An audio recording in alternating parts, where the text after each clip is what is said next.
Reka dushimira Imana ko yarinze ubugingo bwacu, yemeye ko tugeza muri aya masaha kubw'ubuntu n'ubugiraneza bwayo, idahwema kutugirira, iduhaye n'uyu mwanya nanone aho tugiye kwigira hamwe ijambo ryayo. Ndagira ngo mu masaha nk'aya buri muntu wese Imana yagiriye ubuntu bwo kuba gihumeka ariho kandi atekereza, reka dufataniriza hamwe kwicishiriza bugufi imbere y'Imana kugira ngo ibyiza yatugeneye nabwo nanone dufatanye kubyungukira hamwe. Reka dusenge maze dukomeze. Shimwa Data wera kuko warinze ubugingo bwacu, ubuntu n'imbabazi byawe byabanye natwe, wemeye ko tugeza muri aya masaha tugihumeka, izina ryawe rihabwe icyubahiro. Tuje imbere y'ubwiza bwawe, twigishe kubana nawe kandi udukorere ibikwiriye, ubwo waduhaye ubuzima n'uburame utwigishe kubana neza nawe, mu izina rya Yesu, amen.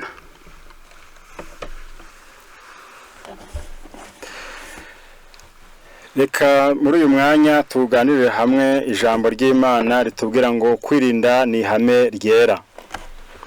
Kwirinda ni ihame ryera.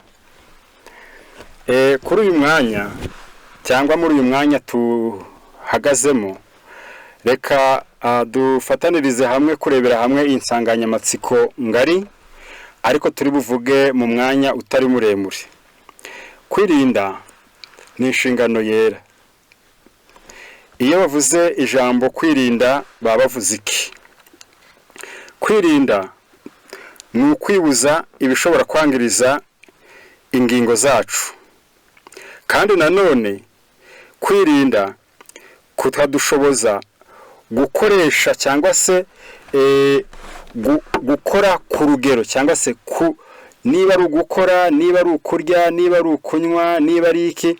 Niyo mpamvu Pawulo yanditse mu gitabo cy'Urwambere rw'Abakorinto 10:31 aravuga ngo namwe iyo murya cyangwa munywa cyangwa mukora ikindi kintu cyose, mukorere byose guhimbaza Imana. Ndagira ngo rero kwirinda ni ihame ryera. Iri jambo basobanurira ahangaha bavuga ko kwirinda ari ihame ryera. Reka tubanze twamenya neza ihame niki. Ihame turasanga duhereye ku ngero duhabwa n'ijambo ry'Imana. Ihame duhereye muri iki gitabo cyitwa Nitwe Dutahiwe, mbabare gato, igitabo cyitwa Ubugingo Bwejejwe. Ubugingo Bwejejwe, urupapuro rwa 20 hariho iri jambo rivuga ngo, harimo ijambo rivuga ngo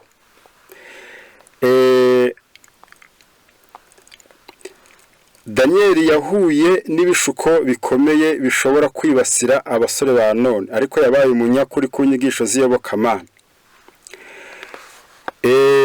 Baravuze ngo Daniel yari afite kwiyoroshyanya ko yari umunyakuri ahamye kandi akaba n'imfura, yashakaga kubana n'abantu bose amahoro, mu gihe yari intagondwa nk'umwerezi muremure w'inganzamarumbo, ahantu hose ihame ryagerwagaho. Iri jambo bavuze ihame. Ihame ni itegeko ry'Imana,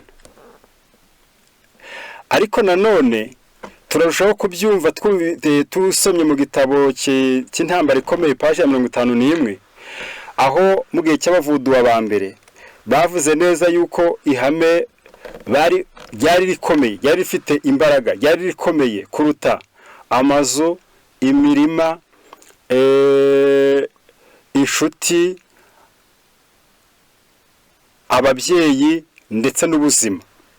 Ubwo urumva ko izi ngingo uko ari 5 byari bigaragara neza ngo ihame ryari rifite agaciro karuta k'amazu. Bivuze ngo inzu yagenda ihame rigahagarara, isambu ikagenda ihame rigahagarara, inshuti zikagucikaho ihame rigahagarara, ababyeyi bakakuvaho ihame rigahagarara. Ubuzima bwawe ukabwamburwa ihame rigahagarara.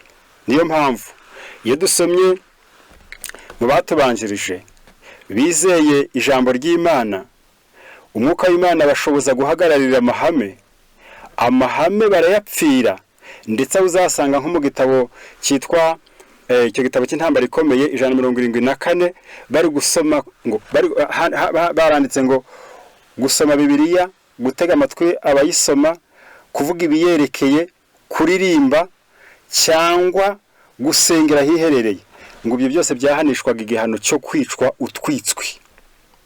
Umva nawe, utibye, utasambanye, ntawe watutse, ntawe wariganije, nta ngorane, nta byaha umuntu akurega wamukoreye byo kumubangamira, kusoma Bibiliya, gutega amatwi abayisoma cyangwa kuririmba cyangwa gusenga, nubwo wasengera yiherereye, ngo byabaga byakururaga igihano gihwanye no gupfa.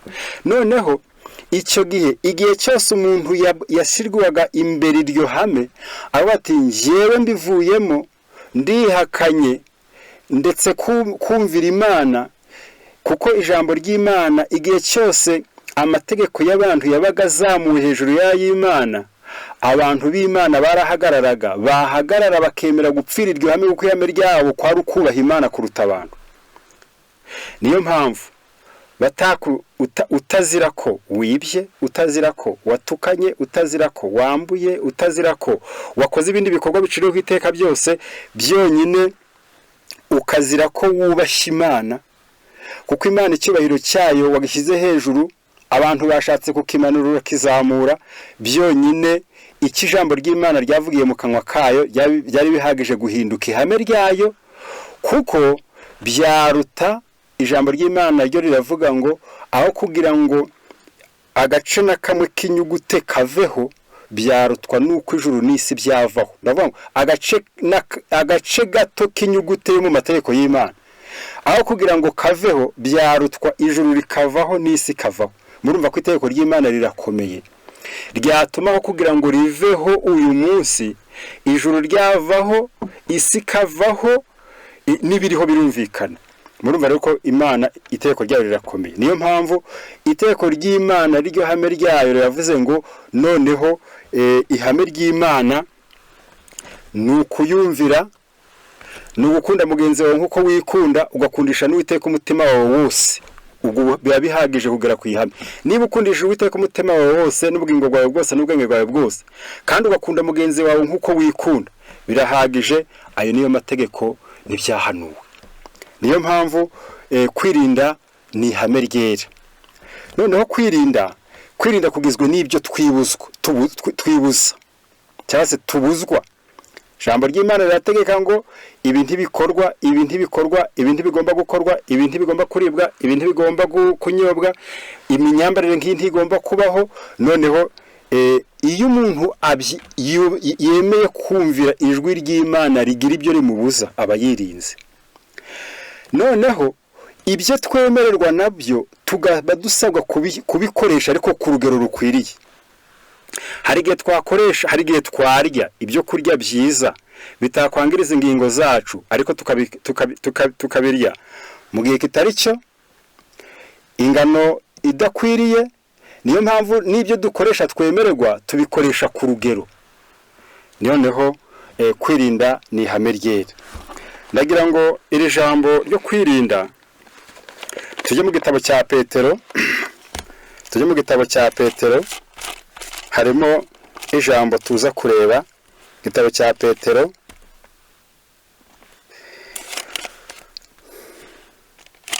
urwa 2 umurongo wa 5, ubwo ni igice cya mbere.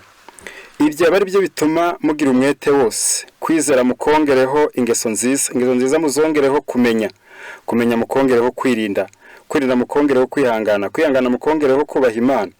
Reka ngarukira ahangaha. Ijambo nashakaga riri kuri uyu murongo wa 6, kumenya mukongereho kwirinda.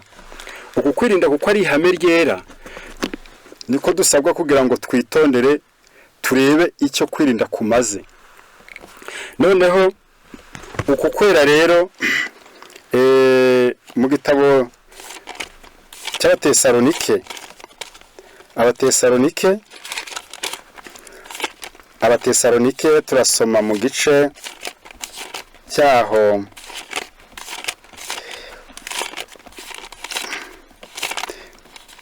Abatesalonike ibice 5 urwa mbere 23. Imana y'amahoro ibeze rwose. Ijambo turiho ryatubwiraga ngo kwirinda ni ihame ryera. Birumvikana neza ko tumaze kumva agaciro k'ihame. Turi kumva no kwirinda kwari ukwibuza ibyatwangiriza, kubirya, kubinywa, kubyambara cyangwa kubikora, nanone tugakoresha ku rugero ibyo twemererwa. Ubu biba bihagije kuba tumaze kuzuza umurongo witwa kwirinda. Noneho kwera batweretse neza yuko uku kwera barakuvuze ngo Imana y'amahoro ibeze rwose, kandi mwebwe ubwanyu n'umwuka wanyu n'ubugingo n'umubiri byose birarindwe, bitazabaho umugayo ubwo Umwami wacu Yesu Kristo azaza. Haravuze ngo Imana y'amahoro ibeze rwose, kuko Imana ariyo yeza, ariko ikaba yeza mu kweza kwayo. Baravuze ngo twebwe ubwacu n'umwuka n'ubugingo n'umubiri birarindwe. Umwuka, ubugingo, umubiri birarindwe, kuko Imana ariyo yeza. Ariko nanone amategeko duhabwa nanone agambiriye gutunganya cyangwa se no kongera kuremurura no gushyira mu gaciro no guha agaciro cyangwa se no kongera kugarura ubutaraga imibiri yacu, biradusaba kugira ngo tubeho dufite imibereho yera. Niyo mpamvu kuri iyi ngingo tugomba kubaho ariko dufite imibereho yejejwe. Ni kubw'iyo mpamvu rero icyo tugiye kurebera hamwe kuri iyi ngingo, turareba ingingo imwe yerekana urwego abantu bagomba kubaho, ariko nanone ikukiruhuko. Ubwo reka mvuge ngo akamaro ko gusinzira. Akamaro ko gusinzira niko tuza kureba. Uku gusinzira bavuze aha ngaha ni ibitotsi. Ndasoma imirongo 2 muri uku kwirinda, kuko kugusinzira bigirwa n'urugingo rwitwa ubwonko, ariko ubwonko nanone iyo bwakwimye ibitotsi umubiri nturuhuka. Niyo mpamvu Imana yararemye irema ku munsi wa mbere, ugirwa n'ijoro n'amanywa, uregwa ku munsi wa kabiri, ku munsi wa gatatu, ku munsi wa kane, ku munsi wa gatanu, ku munsi wa gatandatu. Rero birumvikana ngo buragoroba buracya, buragoroba buracya. Rero kubera ko umunsi ugizwe nanone n'ayo masaha tuvuga ko ari 24, ariko nanone iyo ugiye nanone mu nyandiko za Bibiliya ugasanga nanone umunsi ugirwa n'amasaha 12, ubwo ni amanywa ya 12 n'ijoro 12 bikagira 24. Rero kuko umunsi ugizwe n'ijoro n'amanywa, niyo mpamvu 24, ariko 24 akaba gifite imigabane 2, akaba gize umugabane wahabona amasaha 12 n'ahatabona ariho hitwa ijoro amasaha 12. Niyo mpamvu amasaha y'ijoro ikiruhuko cyitwa ibitotsi nicyo tugiye kurebera hamwe kugira ngo twumve icyo ibitotsi bimariye mwene muntu. Ndagira ngo urugingo rw'ubwonko mu gitabo cya Zaburi 127 haranditse ngo bibaruhiriza ubusa kuzinduka kare, mugatinda cyane kuruhuka, mukarya umutsima w'umuruho, ni kwaho wakunda ibitotsi. Bibaruhiriza ubusa kuzinduka kare, mugatinda cyane kuruhuka, mukarya umutsima w'umuruho, niko aha uwakunda ibitotsi. Aha turi ku kamaro ko gusinzira. Ibi bitotsi tugira dukitse imirimo mu masaha ya nijoro. Rero baravuze ngo Dawidi ati bibaruhiriza ubusa kuzinduka kare, mugatinda cyane kuruhuka, mukarya umutsima w'umuruho, niko aho wakunda ibitotsi. Kuba afite Bibiliya muzasome hasi ku busobanuro bwa riya jambo ngo niko aho wakunda ibitotsi, haranditse ngo niko aho wakunda ibitotsi, cyangwa niko aho wakunda ibingana bityo agisinziriye. Burya rero umuntu agisinziriye Imana ibifite ibyo yamupangiye, ibifite ibyo yamugeneye. Niyo mpamvu kuri iyi ngingo byerekana neza ko burya ibitotsi bifite ari bimwe mu bigize umugabane w'ibiturema. ndagira ngo uru rugingo rwitwa ubwonko nanone muri iki gitabo cya Zaburi ibice 4 ndahera ku murongo wa 8 ku bandi n'umurongo wa 9 ngo biterwa na Bibiliya ufite. Haravuze ngo nzaje ndyama nsinzire niziguye kuko ari wowe wenyine Uwiteka umpa kuba amahoro. Nzaje ndyama nsinzire niziguye kuko ari wowe wenyine Uwiteka umpa kuba amahoro. Iyi ngingo itwereka neza yuko bavuze ibitotsi, bavuze gusinzira, ariko 127 iki gitabo batubwiye ngo ni kwaho wakunda ibitotsi. Ubwo Uwimana ikunda imuha ibitotsi. Kuri iyi ngingo batweretse neza yuko Dawidi yavuze ngo nzaje ndyama sinzire niziguye. Impamvu kuko ari wumpa kuba amahoro. Burya rero ibitotsi biterwa n'amahoro ufite mu bwenge. Niyo mpamvu iyo amahoro yabaye make bitewe n'uburibwe, iyo amahoro yabaye make bitewe n'ingorane zaraye hanze, ibitotsi biraguruka kandi ijoro rihari. Nubwo wajya mu gitanda ukiyorosa ibyiyoroswa byinshi, ukaryama kuri matera nziza, kandi nubwo wagomba kuburushya, ariko igihe amahoro abuze mu bwenge ibitotsi biraguruka. Niyo mpamvu kuri iyi ngingo bitwereka neza ko umuntu wese agomba guharanira akamenya neza iki ibitotsi bivuze kuri uyu mugabane. Ibitotsi ni bimwe mu mugabane mu bazasoma igitabo cyitwa tumenye kwivura, ndagira ngo ni umuzingo wa 2. Muzahasome muzasanga ku ngingo y'ibintu bine Imana yageneye umuntu. Yamugeneye kurya, yamugeneye gukora, yamugeneye kuruhuka, yamugeneye kororoka. Nimugera ku kuruhuka muzahasanga aya magambo ngiye kubabwira, wenda ntagiye kubanza nasoma. Bavuze neza yuko ikiruhuko umuntu agomba kugira ikiruhuko, ariko akagira n'ibitotsi no gusinzira. Kuko niba hari amasaha 8 umuntu yakoze, hakaba amasaha 8 wagize y'ikiruhuko, hakaba n'amasaha 8 wagize yo gusinzira, birumvikana neza yuko iyo ugeze mu mwanya wo gusinzira ariho haba hagiye gukorwa imirimo ikomeye cyane nanone yo kongera kuremurura ingingo zagiye zimwe zisazishwa n'ibyo wakoze, n'ibyo wabonye, kuko ingirabika zacu zisaza buri munsi bihereye ku byo uvuga, iyo uri kurya, iyo uri kugenda, iyo uri gukora, mbese ufite ibigenda bikuvaho bigutera bisaza. Niyo mpamvu kuri iyi ngingo berekanye neza ko burya amasaha y'ikiruhuko umuntu agira niyo masaha umuntu aba agiye kongera kuremururwa. Iyo wigomwe ikiruhuko rero ukigomwa nanone ibitotsi usinzira, biba bigiye kugushyira ku wundi mugabane mubi wo kurwara indwara zo mu bwenge n'izo mubiri. Ndagira ngo kuri iyi ngingo reka nje ahangaha kugira ngo kavuge aya magambo mu gitabo cyitwa nimuve hagati y'abandi bahavuze ibi bintu ngiye kuhasoma ku rupapuro rwaho rwa 4 rwa 6 reka ariho mpera.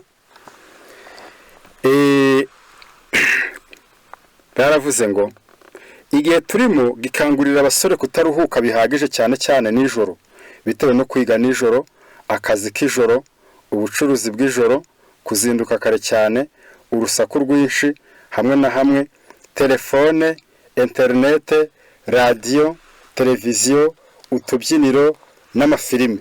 Ibi biguye nabi ubwenge, ubuzima n'imico y'abantu. Kuri iyi ngingo reka tubabwire inshuti bavandimwe ko kudasinzira ntabwo bigira ingaruka ku mugabane umwe gusa, ahubwo kudasinzira bigira ingaruka 3. Ahambere bigwa nabi ubwenge, 2 bigwa nabi ubuzima, 3 bigwa nabi imico y'abantu. Niyo mpamvu umuntu uramutse umenye ko adasinzira wahita unatahura ibyo abura cyangwa se ibyo adafite. Wamenya yuko ubuzima bwe bubangamiwe, wamenya yuko ubwenge bwe bufite ibibazo, wamenya yuko imico ye ikemangwa.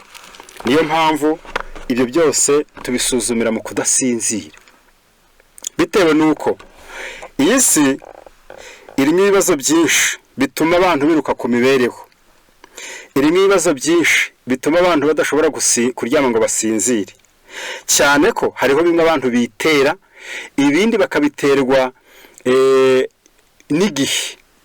Urugero nk'igihe bavuga ko kwiga nijoro, hari igihe umuntu ashobora kubura amasaha y'amanywa. Ku manywa ndavuga wenda nk'abakora imirimo ibazanira inyungu, kandi basabwa kugira ngo nabo baje ku ishuri bongere ubumenyi bwabo, cyangwa se bongere impamyabumenyi zabo. Kuko hari igihe banavuga ati ubundi gukora aka kazi ngahembwa aya mafaranga ku kwezi, ariko mu myaka 2 iri imbere uyu mwanya wanje uzaba uri gushyirwamo abafite impamyabumenyi zirenze iyo mfite. Akemera kwirirwa akora akazi kamuha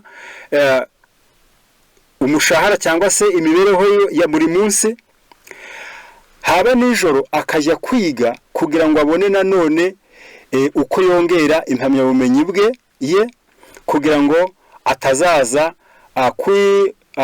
gukurikirana y'amafaranga ahebwa ubwo ngubwo, ariko atazahembwa igihe kirekire, bigatuma rero yiga ijoro kandi agakora amanywa. Icya kabiri, akazi ka nijoro. Hari igihe udashobora kubona akazi k'ijoro, ahubwo ukakabona amanywa, cyangwa ukakabona amanywa ukiga ijoro, cyangwa ukiga ijoro ugakora ku manywa. Ibyo nabyo birahari. Ubucuruzi, hari ingendo ndende abacuruzi bakora, hari naho bacururiza batitaye ku manywa cyangwa ijoro.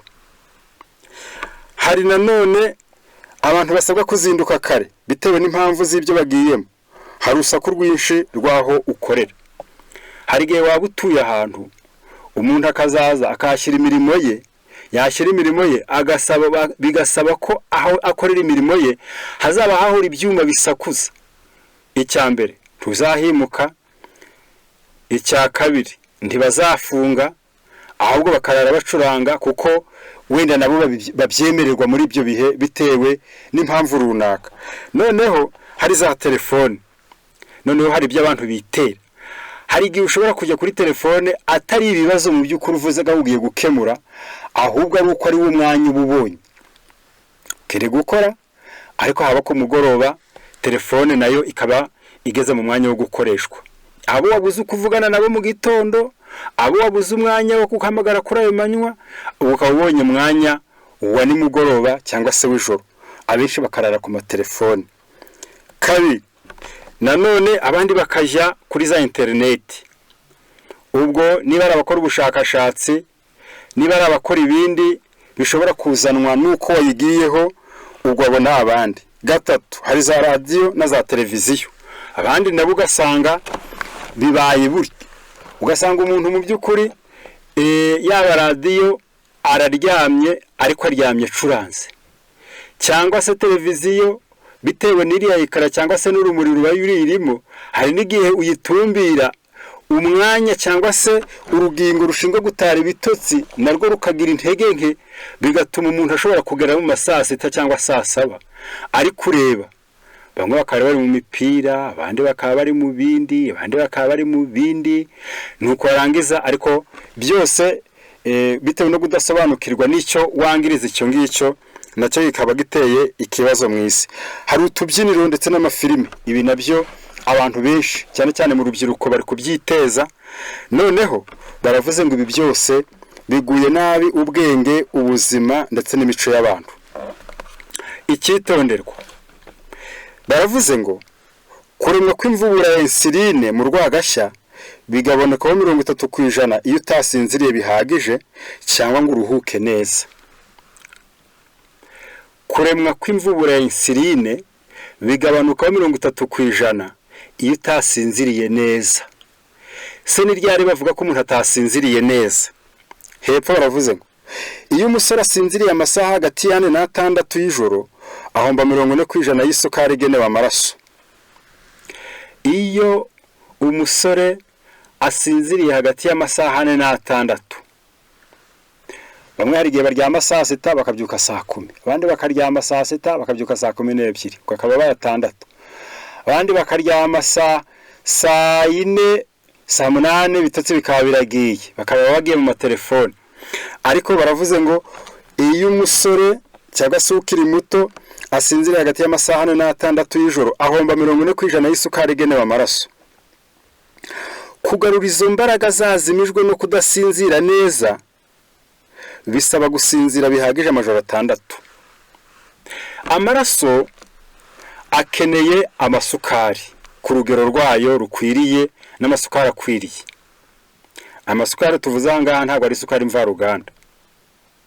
Niyo mpamvu bavuze aha ngaha berekanye neza yuko hagati gusinzira amasaha hagati ya 4 n'6 ko biri guhombya urubyiruko hagati ya 40 cyangwa se purusa 40 y'isukari igenewe amaraso. Ubu bitumye benshi bari kubura isukari igenwe, ku buryo na benshi hari n'igihe batazi ingorane zo kugira isukari nke mu maraso, ku buryo hari benshi bajya banatinya ko isukari nyinshi yateje ikibazo kuruta isukari nke.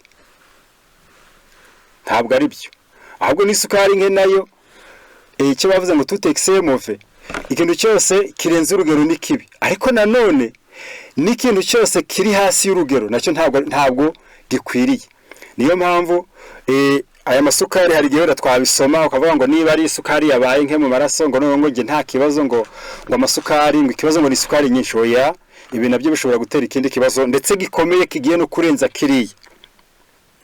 Niyo mpamvu bavuze ngo kugira ngo umuntu agarure imbaraga zazimijwe nuko atasinziriye cyangwa se yasinziriye hagati y'amasaha 4 n'6 mu ijoro rimwe, nuvuga ngo wasinziriye amasaha hagati ya 4 n'6 mu ijoro rimwe, ayo masaha wasinziriye kuko wasinziriye amasaha makagenwe, kugira ngo ugarure imbaraga zazimijwe no kudasinzira ya masaha bigusaba kubirihaho amajoro 6.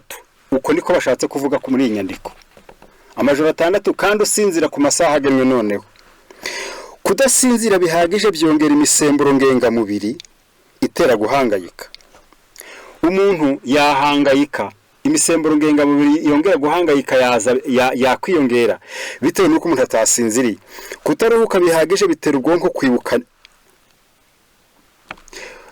Kuruhuka bihagije bitera ubwonko kwibuka neza. Bivuze ngo iyo utaruhuka ntabwo ubwonko bwawe bwibuka. Mbonereho gusubira kuri kiriya gitabo nari nababwiye tumenye kwivura umugabane wa 2. Bayerekanye mu ngingo ivuga ikiruhuko Imana yageneye umuntu kuruhuka. Baravuze ngo iyo umuntu ataruhutse, baravuze ngo bimutera kwifata nabi, bimutera kudakabakabwa, bimutera kumena ibanga, bimutera kudafata mu mutwe, bikamutera guhubuka. Ngaho namwe ni munyumvire izo ngingo zitewe no kudasinzira. Niba kutaruhuka bifite ibibazo byabyo, ariko no kudasinzira nabyo bimaze gutera abantu benshi kutagira ibanga. Ngaho nawe tekereza, mbese muzi ko ari abantu benshi bagiye batandukanywa nuko ngo babameneye amabanga. Umuntu akazavuga ati rero ndagusabye ibi ngiye ukubwira byo ntukabivuge, ati nibyo sinzabivuga, ariko iryo banga ugiye kumubitsa se buriya uretse no kuba ari indondogozi wenda mu ihererekanye muragerye akaba arabigenzuye akaba afata ibanga, wanagenzuye n'urugero rw'imiruhukire ye. Hari n'igihe nk'uko igikoresho gitobotse kidashobora kitakwishoboza kugumana amazi cyangwa se ibisukika ugisutsemo, niko n'umuntu udasinzira atakwishoboza kuzigamija ibanga wamubikije, kandi atari ukukwanga, atanagambiriye kukugirira nabi, atanagambiriye kugushyira hanze. Oya, ahubwo kubera ko urugingo rumufatira ibanga yararwangirije. Niyo mpamvu bavuze ngo kudasinzira bihagije bitera umuntu kwifata nabi. Hari benshi abana bajya batongana n'ababyeyi babo, bahora mu makimbirane, bahora mu bibazo, bahora mu ntambara. Umwana wa runaka yifata atya, umwana wa runaka yifata nabi, undi yifata atya. N'ugahora ugasanga imiryango ihora mu makimbirane n'ibibazo, ariko nta kindi kibiteye ari uko kwifata nabi. Ariko kwifata nabi, ese waragenzuye usanga uko kwifata nabi kwarakomotse ku ihererekanya murage ry'abamubyaye. Kuko mu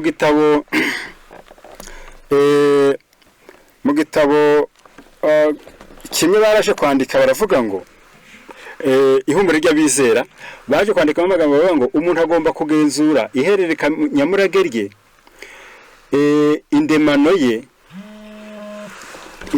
ye, kavukire, imirire, mu burezi, igihe. Ibyo bintu bitandatu niho abantu bangirikira.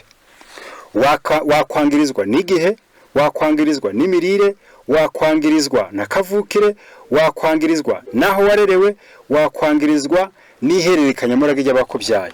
Niyo mpamvu kuri iyi ngingo berekanye neza umurongo mugari wongera kwereka abantu ikibazo nyirizina kijyaniranye n'iyi ngingo yitwa gusinzira. Dawidi aravuze ngo nzajya ndyama nsinzire niziguye, kuko ari wenyine Uwiteka umpa kuba amahoro. Ariko abenshi bajya mu masaha 4-6, kandi baratubwiye ngo iryame muri ayo masaha uzimiza 40% purusa 40% y'isukari ijya mu maraso. Noneho icya kabiri nuko berekanye neza yuko iyo utasinzire bihagije 30% bya insuline bigabanuka bitewe nuko umuntu atasinziriye. Bishatse kwerekana neza ko burya urugero iyi insuline ivurwa n'urwagashya cyangwa se ikorerwa mu rwagashya, iyo itashizwe ku rugero rukwiriye umuntu ashobora kurwara indwara z'abanyesukari kandi atarayiriye, abitewe nuko iyi insuline yakoze nabi, imikorere yayo yakemanzwe, noneho n'amasukari yabuze mu maraso bitewe n'iriya ngorane yo kudasinzira. Bitumye rero muri icyo gitabo yarakomeje baravuga ngo none uyu muntu udasinzira bimutera kwifata nabi. Niba kwifata nabi kutaratewe n'ihererekanya murage, ntiguterwe n'indemano, ntiguterwe n'uburezi, ntiguterwe n'igihe, ntiguterwe n'imirire, noneho hari n'igihe bisigara ucungana cyangwa se ugenzura ko ridashobora kuba ryarakomo, uko iyo ngorane yo kwifata nabi idashobora kuba yarakomotse mu kudasinzira. Kuko kudasinzira byatuma umuntu kwifata nabi, kudakabakabwa, kutagira ibanga, nuko umuntu wamubwira ikintu gikangaranije ukabona we baye igiti.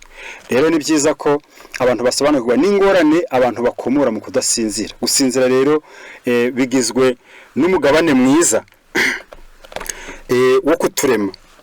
Dore noneho baravuze ngo dore ibyo usabwa kugira ngo usinzire neza.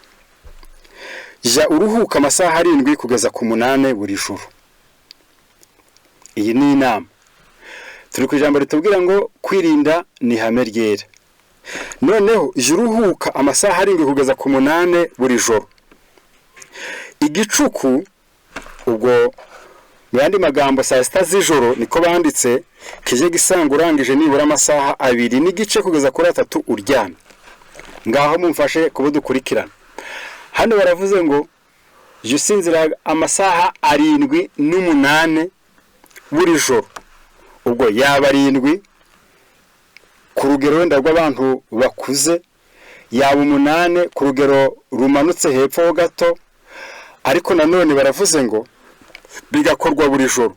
Kandi kugira ngo abantu bamenye neza igihe cyo kuryama, kugira ngo abantu bamenye neza amasaha yo kuryamiraho uko yabangana, kuko ndabizi ko ari benshi bavuga bati se none umuntu yaryama ryari, yaba yariye ryari. Hano bagiye kubitubwira. Baravuze ngo igicuku cyangwa se saa 6 z'ijoro kije gisanga urangije nibura amasaha hagati ya 2 n'igice na 3 uryamye. Igicuku cyangwa se iyo bavuze igicuku bavuze saa 6 z'ijoro kije gisanga nibura urangije amasaha 2 n'igice na 3. Reka dufata 3. Niba saa 6 zigeze zigasanga amasaha 3 ari yashize usinziriye, ubwo wasinziriye ryari? Wasinziriye saa 3. niba wasinziriye saa 3 ubusabwa kuba wariye ryari kugira ngo ibyo kurya bibe byamaze gutunganywa n'imyanya ingogozi cyangwa se n'imyanya ishinga igogora kugira ngo bibe byamaze gutunganywa. Nuko uba byibuze nabwo turasoma ngo ku bantu bafite ibifu bigifite imbaraga baba basabwa kugira ngo byibuze aryame igifu kirangije amasaha hagati ya 2 n'igice na 3 kimaze gukora umurimo wo kugaburirwa. Bivuze neza ngo hariho n'abashobora kurenza bakageza kurani. Noneho niba amasaha 3 agomba kurangira tukaryama, nuko tuba twariye saa 12, twamaze kurya saa 12, twarangiza tukajya mu ruganiriro saa 12, saa 12 yose, saa moya yose, saa 2 yose, amasaha 3 akabarangiye. Saa 3 tukaba tugiye mu buriri tukaryama. Iyo turyamye baratubwiye ngo igicuku kigiye gisanga turangije amasaha 3 tusinziriye. Ubwo uryamye saa 3 kuwa kererewe baravuze ngo ibe saa 3 n'igice kuri wa wundi bavuze ngo igicuku gisanga amasaha 2 n'igice na 3. Ubwo kuwa kererewe twafatiye ku masaha 3 no kuryama saa 3, kuri bukoresha 2 n'igice no kuryama saa 3 n'igice, ariko igihe cyiza ni icya saa 3 kugira ngo saa 6 zigere amasaha 3 arangiye usinziriye. Igikomeye ngiye gusoma hepfo baravuze ngo kuko isaha imwe y'ibitotsi muri uwo mwanya ya mbere y'igicuku ingana n'amasaha 2 ya nyuma y'igicuku. Impamvu turi guhabwa inama yo gusinzira mbere ya saa 6. Saa 6 zigasanga byibuze uryamye amasaha 3, usinziriye amasaha 3. Hano baravuze ngo impamvu ni uko isaha imwe ya mbere ya saa 6, ubwo baranditse hano ngo ya mbere y'igicuku inganya agaciro cyangwa inganya umumaro n'amasaha 2 ya nyuma y'igicuku. Bivuze ngo nubwo nta biha abantu bemerewe kuba bashobora kubaho badasinziriye mu masaha yo gusinzira, ariko baravuze ngo aho kugira ngo wigomwe ibitotsi bya mbere ya saa 6 ahubwo wakwigomwa ibya nyuma ya saa 6. Mbese ari aho bishoboka ko bisabye kwigomwa, nubwo nta tegeko duhawe ryo kubyigomwa, kuko wabyigomwa bitewe n'ingorane wagize, ariko ntabwo ntibikabe mu mahirwe yawo waramukanye. Niyo mpamvu berekanye neza ko kuri ingingo saa 6 ziye zisanga umuntu arangije amasaha 3 amaze kurya, kandi nanone isaha imwe ya mbere ya saa 6 inganya agaciro n'abiri ya nyuma ya saa 6. Ingorane nuko abenshi mu ngorane bahura nazo ari bituma badasinzira mbere ya saa 6 kuruta nyuma ya saa 6. Abenshi usanga ahubwo bari kujya gufata bajya kuryama guhera saa 6 kazamura, ariko icyo gihe amasaha yawo afitiye umubiri akamaro ikiruhuko cyawe nyuma ya saa 6 gifitiye umubiri akamaro gake kuruta cyambere ya saa 6. Aho rero baravuze ngo barebe kutubwira ibyo twasabwe kugira ngo dusinzire neza. Icya gatatu, ryama utariye cyangwa urya imbuto gusa cyangwa ufate utwo kurya tworoheje amasaha 2 cyangwa 3 mbere yo kuryama. Iyo uryamye igifu kibereye aho usinzira ibitotsi byiza. Pour un meilleure santé, page ya 13 na 14. Niyo mpamvu kuri ingingo batweretse neza ko urugingo rwitwa ubwonko rukeneye ibitotsi. Umubiri ukeneye kuruhuka, ibitotsi ubwonko bugakenera ibitotsi. Niyo mpamvu kuri ingingo haratwereka neza uburyo tugomba kubaho, kuko muri cya gihe cya bya bitotsi reka tuvuge ngo amasaha 8 haba hagomba kuba harimo amasaha 3 yo gukwirakwizwa kw'intungamubiri mu bice bitandukanye. Harimo amasaha 3 yo kuruhuka kw'ingingo zishinzwe umurimo w'igogora, hakabamo amasaha 2 yo kuruhuka k'ubwonko, ubwo bikaba bibaye amasaha 8. Niba ingingo zasigaye zikora zohereza intungamubiri aho zigomba kujya, zigomba kuruhuka amasaha 3, n'umurimo zakoze wo gukwirakwiza izo ntungamubiri mu bice bitandukanye bizakoze mu masaha 3, n'ubwonko butigeze buruhuka bugomba kuruhuka ayo masaha 2, baratubwiye ngo yose ni amasaha 8. Noneho gusinzira rero nibwo buryo bwiza, kuko baratubwiye ngo umuntu udasinzira byamugiraho ingaruka 3. Bigwa nabi urugingo rw'ubwenge, bikagwa nabi ubuzima bwe, bikagwa nabi imico ye. Bivuze ngo imico yaba mibi, yarwaragura, kandi yagira ubwenge buke. Ngaho nawe mbwira kugira ubwenge buke ukarwaragurika ukagira n'imico mibi, nta muntu mu burenze uwo nguwo. Niba urwaraguritse nta mirimo wakora, ahubwo n'utwo wari wararundanije wizigama uratugurisha ukatumarira kwa muganga. Ubwenge butazi gikwiriye, butazi bikenewe, bugufi ni ikibazo. Imico nabwo ugasanga umuntu ari umunyamico mibi, ubwo ni ikindi. Niyo mpamvu ubwonko bugomba kubungabungwa kugira ngo tumenye uko twabufata neza. Ndagira ngo ubwonko rero bujya buhura n'ikibazo gikomeye cyane cyitwa umunaniro. Umunaniro uri mu by'abantu benshi kandi b'ingeri zose muri iki gihe bahora bataka. Benshi usanga bavuga bati ndi kumva naniwe, ndarushye. Ariko baravuze ngo umunaniro uri mu by'abantu benshi kandi b'ingeri zose muri iki gihe bahora bataka. Kera umunaniro hanini wakundaga kuba uw'umubiri. Impamvu nuko biba ngombwa ko umubiri w'umukozi utwika umugabane umwe w'isukari iba mu mubiri ndetse n'ibinure, maze kandi ukisohoramo imyanda y'umubiri yakomotse ku murimo uba wakozwe. Iyo myanda igasohoka inyuriye mu byuya ndetse no mu nkari n'ahandi. Umunaniro ubundi ni impuru zitanga umuburo w'uko umubiri n'ubwonko binaniwe. Tangiye kwinanura, tangiye kwayuzwa, iyo utangiye mbese wumva nawe wananiwe, aba ari umunaniro cyangwa se aba ari impuruza umubiri uba uri gutanga w'uko wananijwe. Ndetse ni ihamagara riba riturarikira kuruhuka no kongera amazi mu mubiri n'intungamubiri zo mu byo turya. Umudogiteri witwaga Pierre Solignac mu gitabo yise Inama 101 kugira ngo tuneshe umunaniro, araturarikira kwita ku mafuta akomeye akorwa mu kwita ku buzima, bigakurura umunaniro w'ubwonko, tukita no ku cyo twakora ngo tuwurwanye. Ndagira ngo kuri iyi ngingo naho nuko bimeze.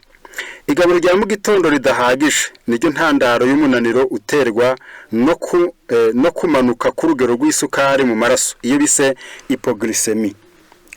Uku kumanuka kw'isukari mu maraso baravuze ngo ntabwo ari ukudasinzira gusa, ahubwo kuko ubwonko bwibasiwe na byinshi, hari ukudasinzira bitewe na za mpamvu twavuze ruguru.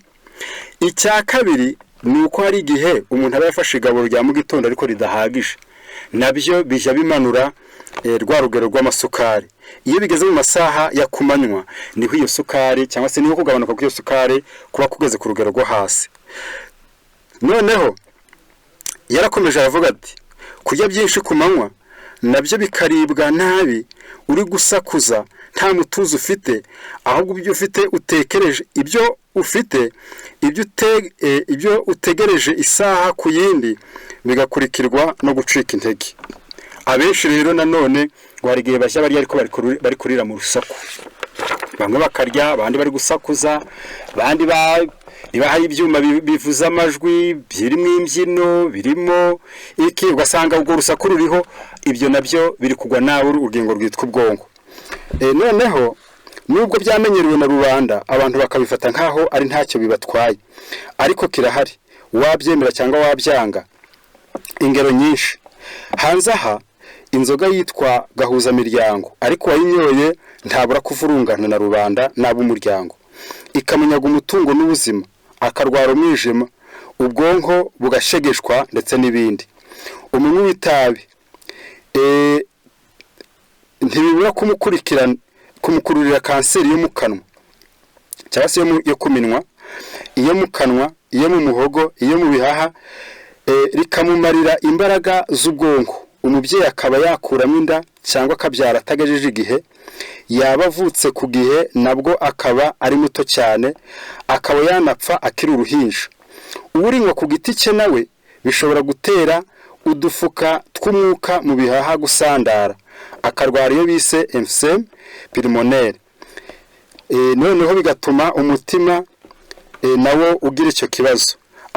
Noneho ugasanga hari benshi bakoresha amazi, imbuto, no kurya ibidatetse abangaba bari gutanga inama ku bijyaniranye n'ibyo abantu bakoresha kuri biriya bibazo by'amayoga ndetse n'itabi.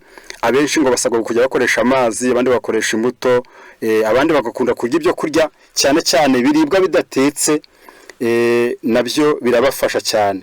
Yakomeje agira ati kunywa inzoga ni ukuvuga amavuta mabi y'umubiri iyo bise move karubira, bizambaguza imikorere y'umwijima, zigatuma urugimbu rwiyongera mu maraso, zikijimisha ubwonko bugapfukiranwa. Abenshi mu bazahazwa n'umunaniro ni abanywi b'inzoga ndetse n'ubwo batabizi. Kudakunda kunywa ibihagije, ibi nabyo biri mu bibazo byugarije ubwonko. Kudakunda kunywa ibihagije, twakagombye kunywa hagati ya litiro 1 n'igice na litiro 2 z'amazi ku munsi, andi akaboneka mu byo turya.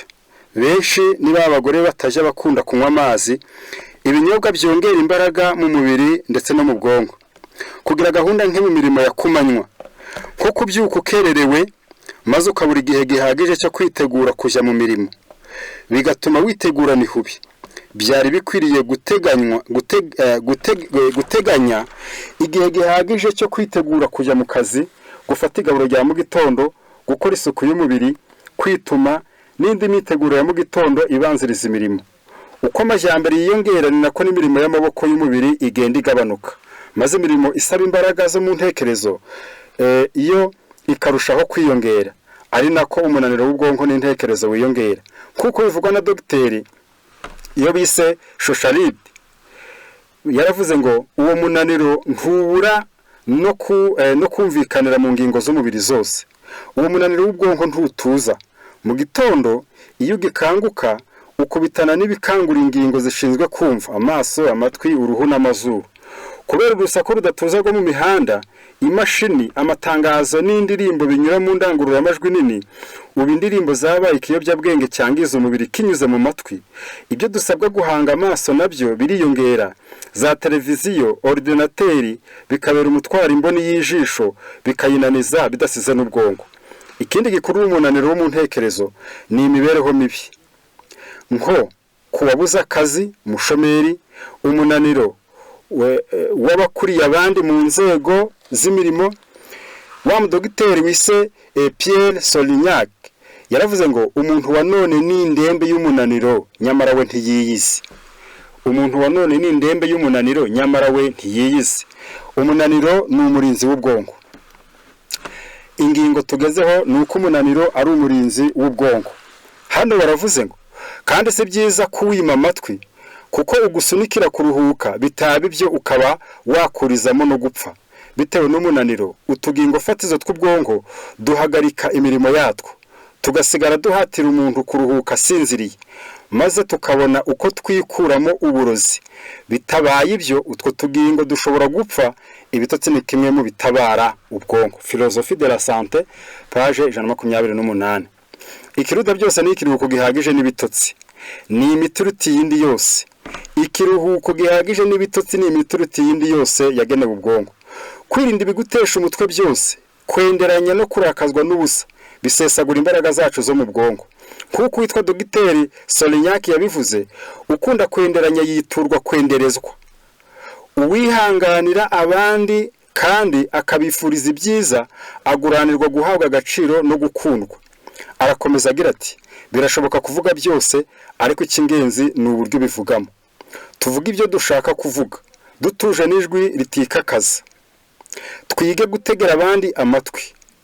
Umushyikirano uboneye utangirirwa no gutegera abandi amatwi. Ntitukigunge, ntitukihugireho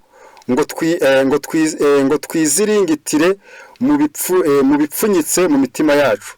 Tujye tuvugana umutuzo twiyoroshya, ntitukavuge nabi abandi. Ikindi tutakwirengagiza n'amazi.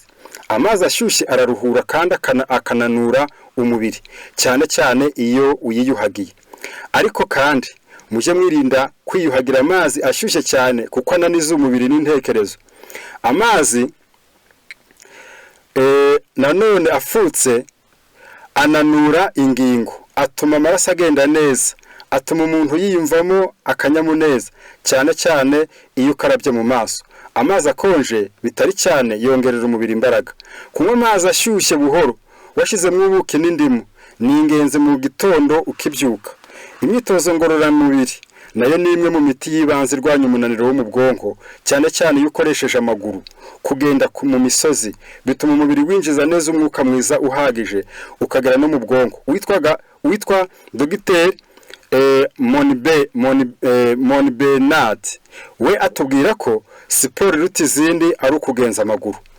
Aho gukoresha imiti yo kwa muganga wahitamo iminota 5 y'imyitozo ngororamubiri buri munsi n'amasaha 2 hagati ya 2 na 3 mu cyumweru yo gukoresha imbaraga z'umubiri.